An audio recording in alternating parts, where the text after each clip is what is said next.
Welcome to the Profitable NDIS Provider Podcast, where we're joined by your hosts, Tania Gomez and Paul Bryan.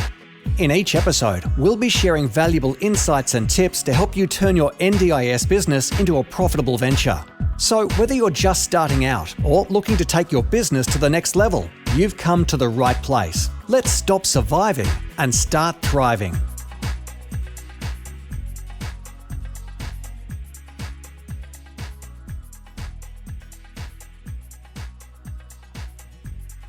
Hello and welcome back to the Profitable NDIS Provider Podcast with your hosts Paul and Tania.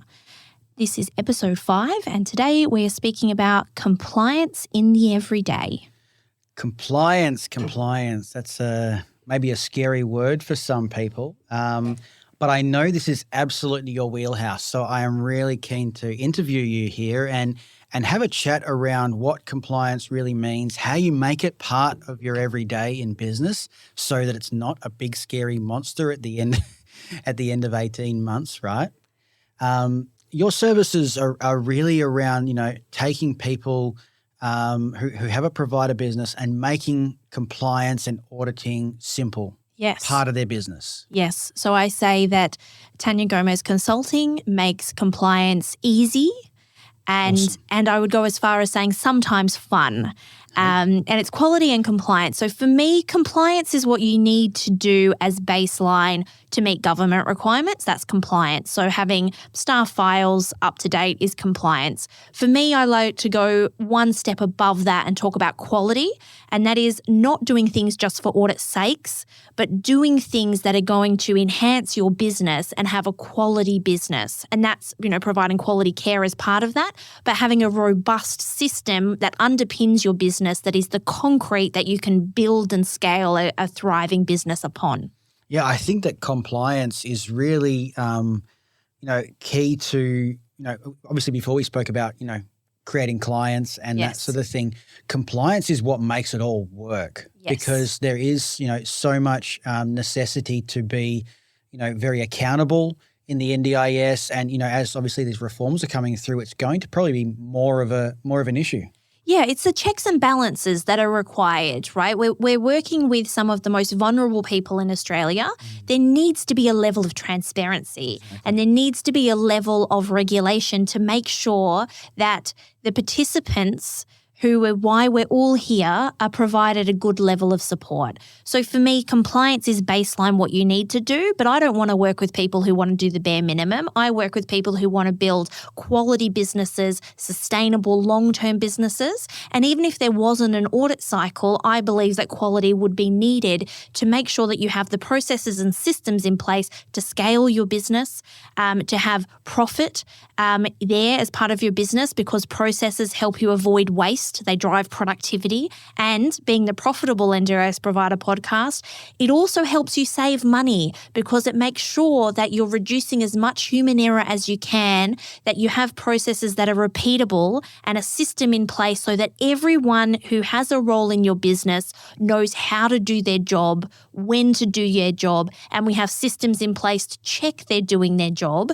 And that's not just around making sure participants are serviced, but making sure that every single person is earning their dollars in your business. Yeah. There's no point having an administration officer who's supposed to do intake documents and not checking on them and not having metrics around what their role is. It's really easy to blow your profits completely out if you're not sure on what everyone's role is and how they play a part in your business. And in businesses that I've run in the regulated space, this is important.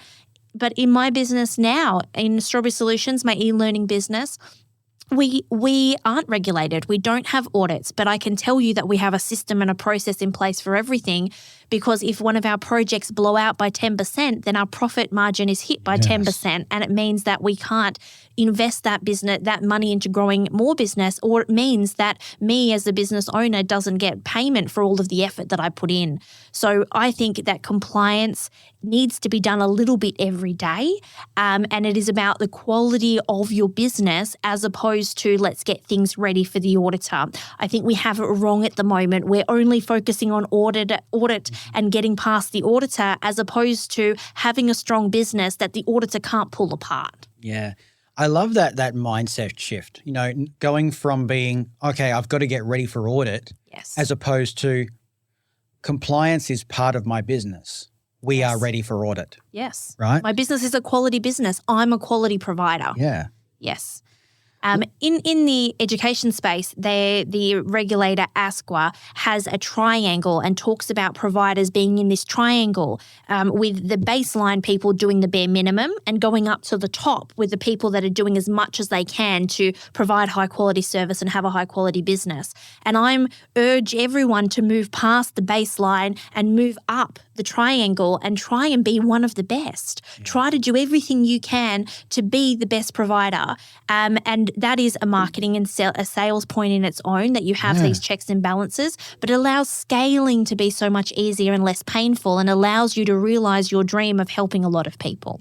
From a business coaching standpoint, I just look at those things that you've mentioned, streamlining systems, avoiding waste, driving productivity, but all of this at the benefit of the participant. Yes. Right? And we've obviously talked about being profitable, but being a profitable provider really comes down to making sure that everything is running smoothly, how it should, because you haven't got waste. People, if people are coming to your business and your client, lifetime value is long because they stay with you because they're happy and they want to get more services, and your staff stay because things happen that are meant to happen, they're looked after.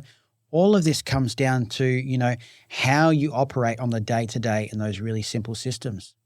I'd love to know, how do you start to put good practice in place? What tasks do you do when? So for me, I start with knowing when your next audit is, because registered providers are in an audit cycle with an audit every 18 months and a 3-year registration cycle. And so if you are a registered provider, we start there. If you're an unregistered provider, we don't have those timelines. So then we just start with an annual plan. So either way, if we know your audit's in 18 months, we work backwards. If you don't have an audit, we can just also start backwards in this 12 months. And we start with an annual plan, and we break that annual plan into quarters, and we break our quarters into months and our months into weeks. I love it. And then it's quite simple. If we look at a high level, we go, okay, every year we need to do an internal audit schedule. That's in the standards. We should be doing participant surveys, support plans, surveys of our participants and our staff reviews every 12 months. That's a requirement. The standards also require a strategic plan and business continuity plan, an emergency plan, and insurances each year. So that's our must-dos. That's our compliance, not our quality. Our compliance that needs to be done annually. And so you can break that up over the quarter and say, okay, quarter one, we're going to do an internal audit schedule. And I always start with the internal audit schedule. And we just break down all of the things that need to happen in a 12-month period. Then I usually take away January and December because no one wants to be doing anything in those months, which leaves us with 10 months. Planning. We take out school holidays because no one wants to be doing things in school holidays. And that leaves us with a period of time, and we have a look at, okay, at quarterly, we want to update our registers, and there's a lot of registers: complaints registers, incident registers, document control registers, version control registers.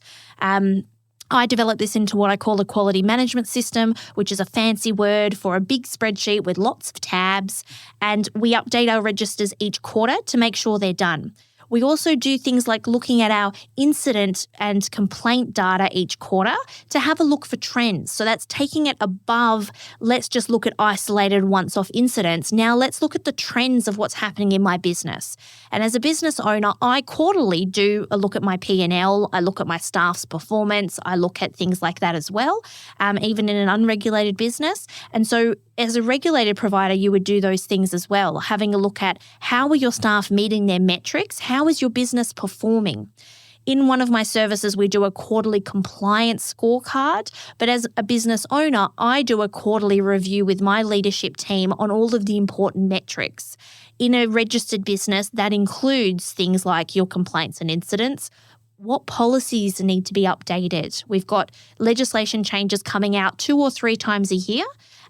We've had changes on the 1st of February come out around the high intensity skills descriptors, and we've got a legislation change on the 1st of July coming around the respect at work stuff. So this year, you've got 2 policy changes so far that have happened. I would say you've probably got 1 or 2 more coming this year.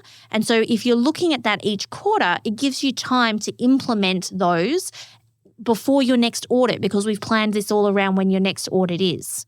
And then outside of that, you're looking at quarterly, looking at procedures updates. You then take one more step backwards and have a look at monthly. And so on a monthly basis, I suggest you have a look at a sample of participant files, a sample of staff files, and a sample of your quality management system to check that the processes are happening. And if we do this monthly, and then the monthly merge into our quarters, and we're reporting on it quarterly, and we're doing our annual tasks, there isn't any audit prep to do.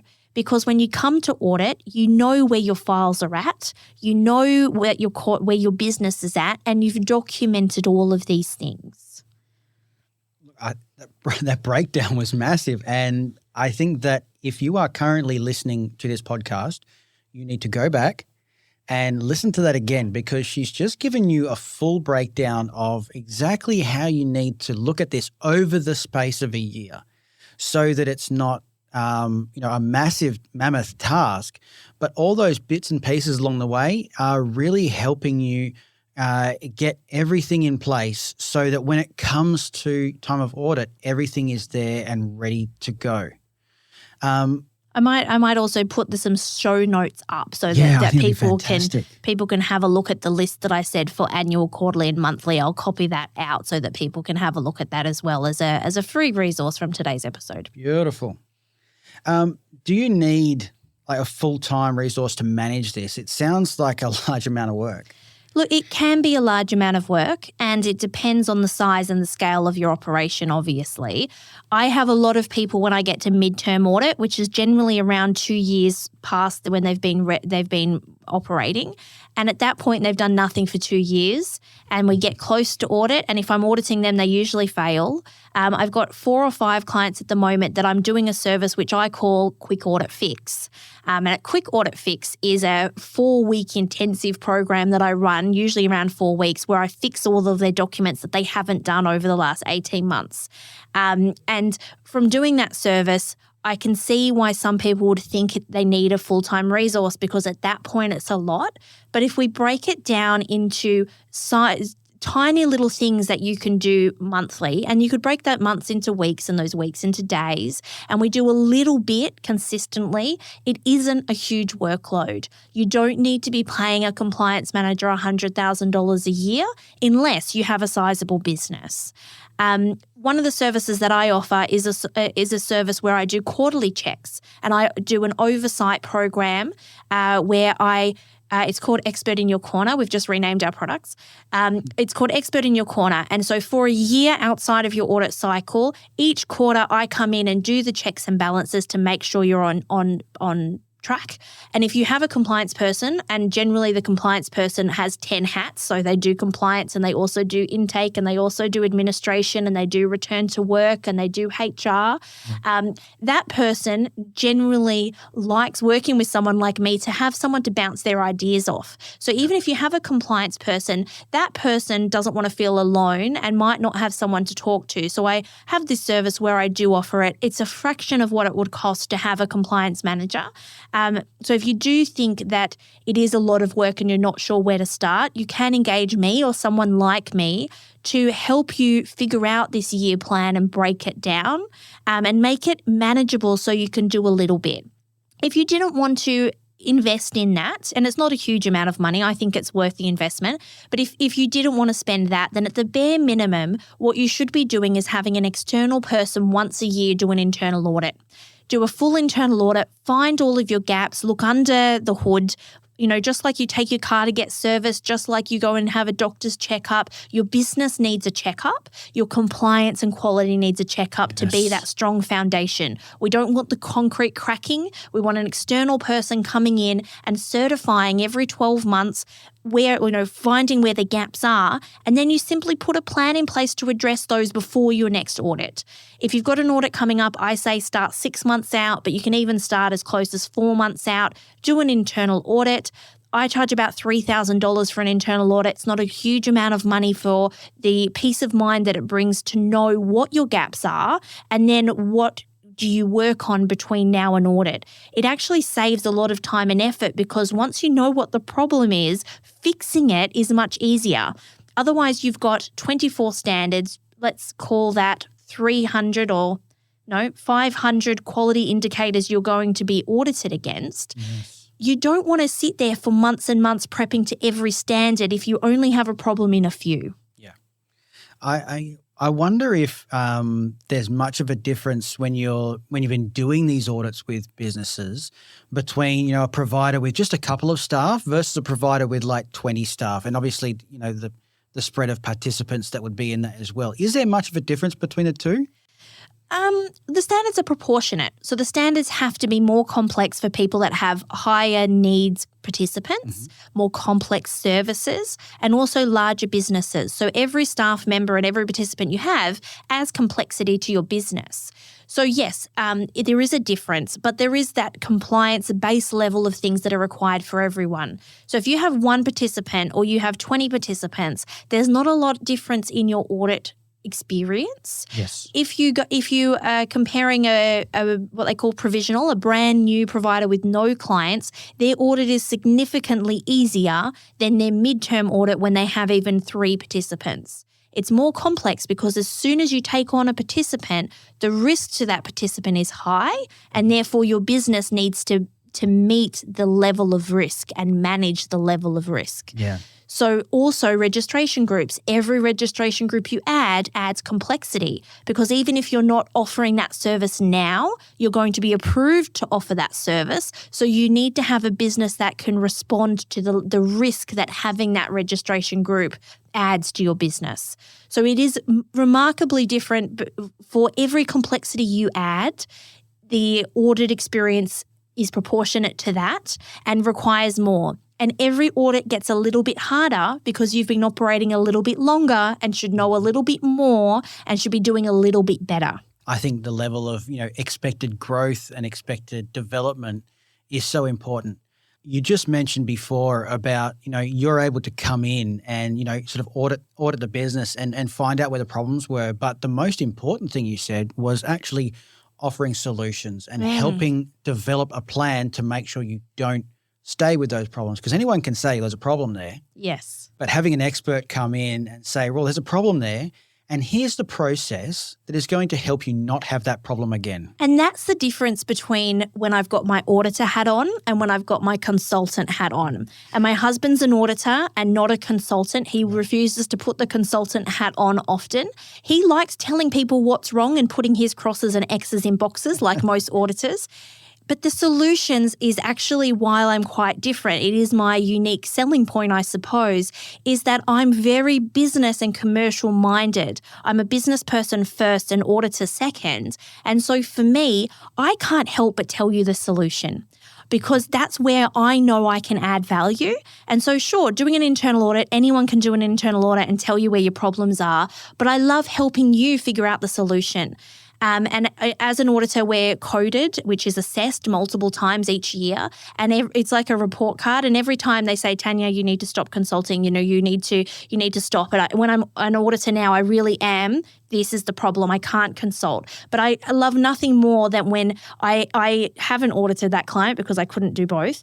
But when I have a consulting client who has been audited, especially if it's from one of my colleagues, and I can help them unpick, what does this actually mean? And I feel that I am a bilingual person, even though I speak no other language. I'm bilingual in NDIS registration and NDIS compliance because the auditors speak in a different language than everybody else. And a lot of my job is translating, okay, they've said that you've got a major non-conformance in quality area 1.5 because of this. I say, okay, they didn't like your consent form. Yep. I break it down, simplify it, and explain it. And I love my consultant hat because it allows me to find those solutions.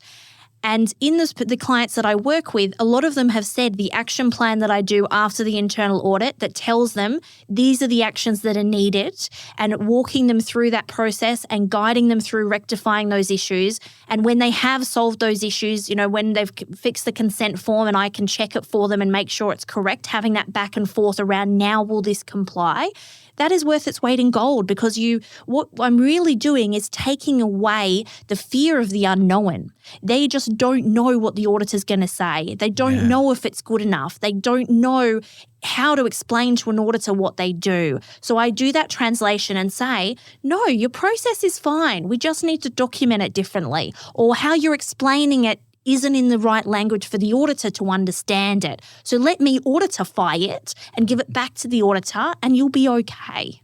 I think all our providers want to meet consultant Tania yes. before they meet auditor Tania. Yeah, it's funny. I have had a number of people who I've audited say to the auditing body, oh, look, Tania's a really tough auditor. But then after, when I do my first file review, before they've spoken to me, I do a file review and they've said, oh, Tania's really tough. She found 100 nonconformities or whatever it might be. But I do try to be really tough at my stage 1 audit so that I've given them an opportunity before stage 2 to rectify it. Because there's nothing worse than being easy at a stage 1 and them expecting everything's okay and getting to stage 2, which is the big show, and at stage 2, them not being ready. I would prefer them to delay their stage 2, go and do some more work around it and be ready for stage 2. And that's what I think stage 1 is for, is it's proving that they're ready for stage 2. So I am really strict at stage 1, and sometimes people come into stage 2 being scared of me. And then they meet me at stage 2 and go, actually, she's done right by us. She's told us where the gaps are. She's given us time to rectify it. I'm not a gotcha auditor. I'm not someone on audit that day that's looking for issues and wants to surprise you with problems. I honestly really want you to find the gaps in your business and improve them so that the risks to your business are less, the service to participants is higher, and your staff get what they need to do a good job. Yeah. And I think that the audit process is really good at that if done in the right way. And I'm not sure that's every auditor's intention, but certainly a number of their auditors it is to help you improve your process.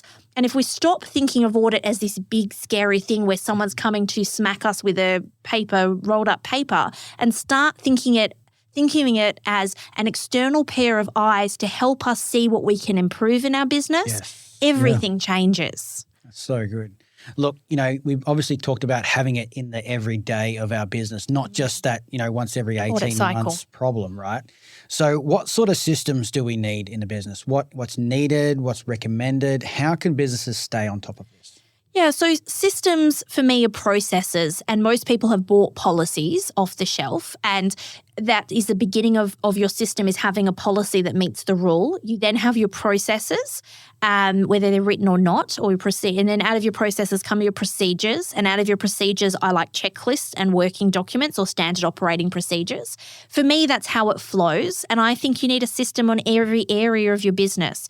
Personally, I like to align those back to the standard so it's easy at audit time. So there's 4 divisions in the core module, which is provisions of support, governance and operational management, person-centered practice, and safe environments. So I do all of my processes around that. I have policies for each area.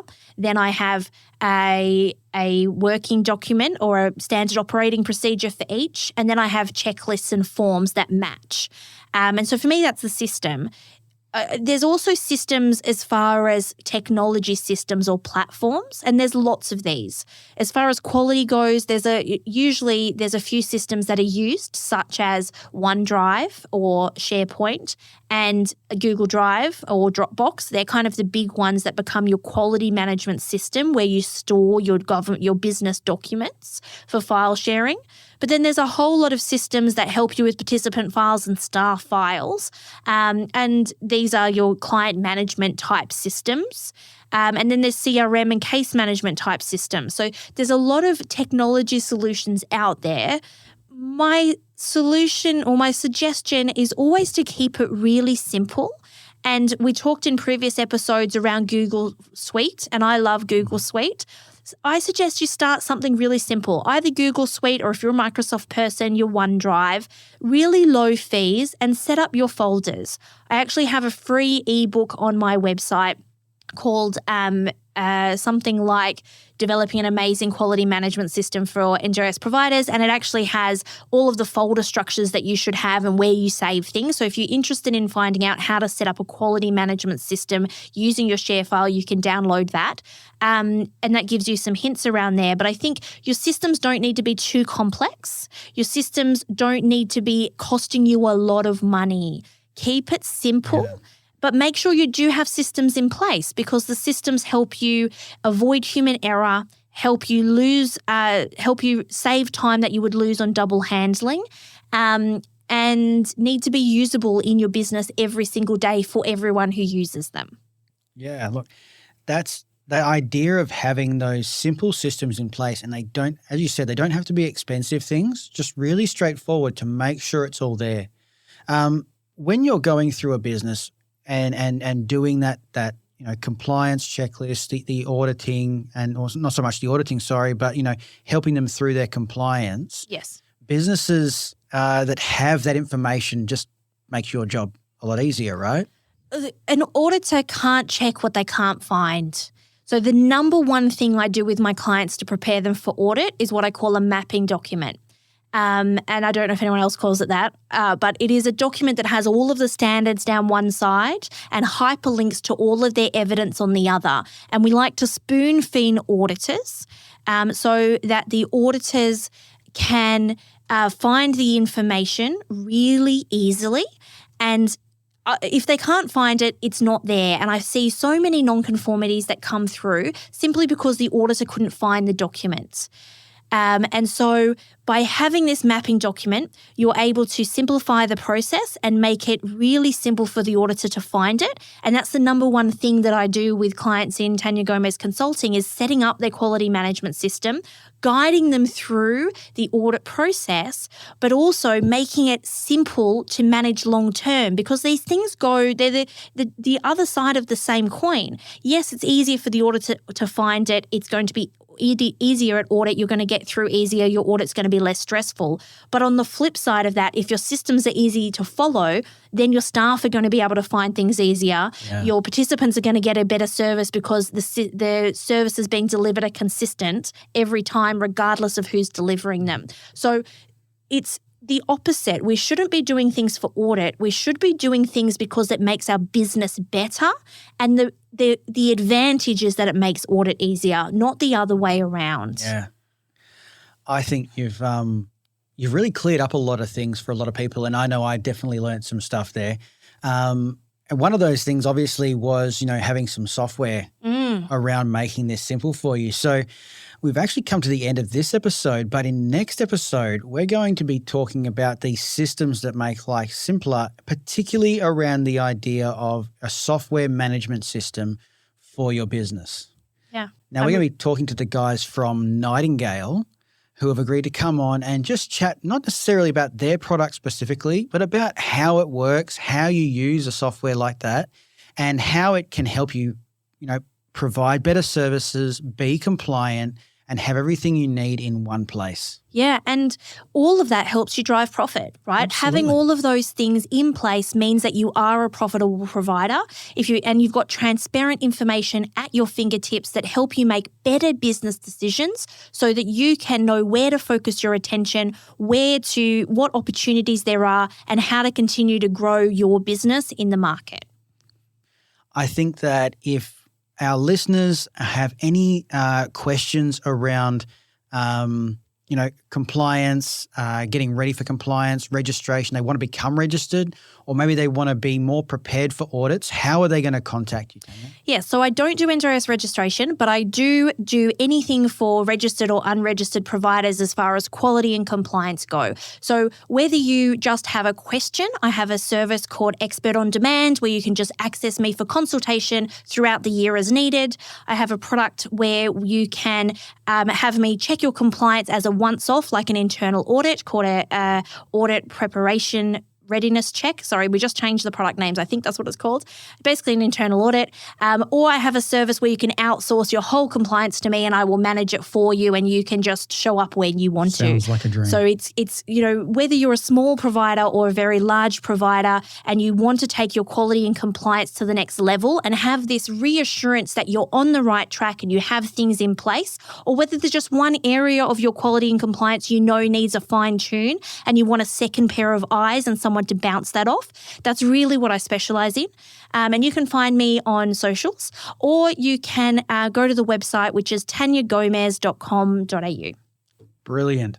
Look, thank you everyone for joining us. On our next episode, as I said, we're going to be talking software to simplify and comply. So we hope to see you next time. See you soon.